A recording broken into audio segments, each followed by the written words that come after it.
donc je suis déléguée CPE pour le SE-UNSA. Alors, par rapport aux autres, nous ne sommes pas les premiers syndicats des CPE, mais on est le deuxième et on travaille à être les premiers. Concernant le travail au quotidien des CPE, nous, sans les infirmiers et les infirmières, on ne tourne pas. Ça, c'est une chose qui est claire.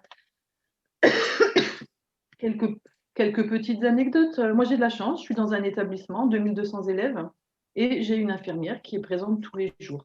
C'est bien, 2200 élèves, une infirmière tous les jours, elle s'amuse. Il y a quelques années, ma fille au collège, un petit collège 500, l'infirmière était présente le mardi et le jeudi.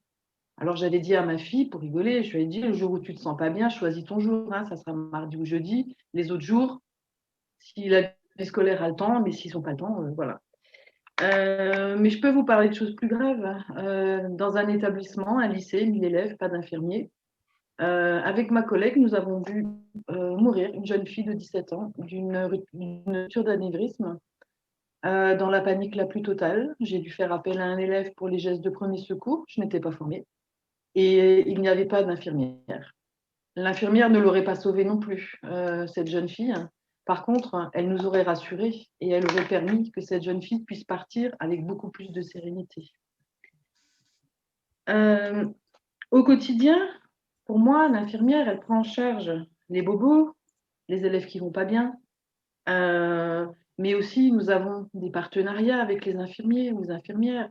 On leur demande, on discute par rapport à certains élèves qui ont des problèmes d'hygiène, d'autres qui vont très mal, qui sont vraiment en situation de gros mal-être, hein. Des élèves qui se posent des questions sur leur contraception, des élèves qui se posent des questions sur leur sexualité ou sur des questions de genre, hein.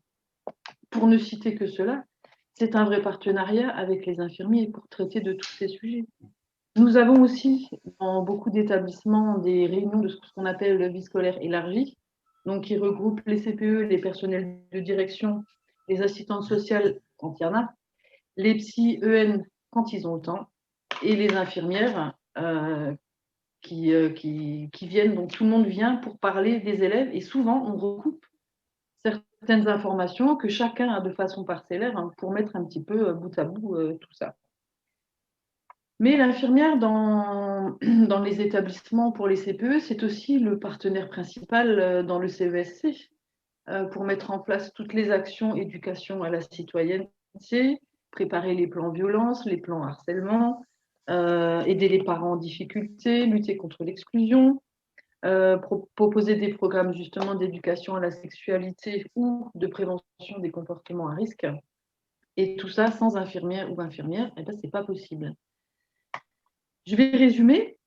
Au quotidien, eh bien, c'est avec les services infirmiers, c'est agir ensemble pour le bien-être des élèves et favoriser leur épanouissement personnel. Pour nous, CPE et assistants d'éducation, il n'y en a pas assez dans les établissements. Et la nouvelle politique qui s'annonce là me semble pas vouloir en rajouter dans les établissements. Il en faudrait au moins, comme les CPE d'ailleurs, hein, on est sur la même bagarre, hein, il en faut un par établissement, au moins. S'il n'y en a pas, je l'ai résumé comme ça pour faire sourire parce que j'ai commencé sur un truc un peu triste, mais si sans infirmier, la vie scolaire, elle est à poil, hein. C'est-à-dire que nous, on fait infirmerie bis, on fait infirmière bis, mais sans les compétences et sans le matériel. Voilà, j'ai terminé.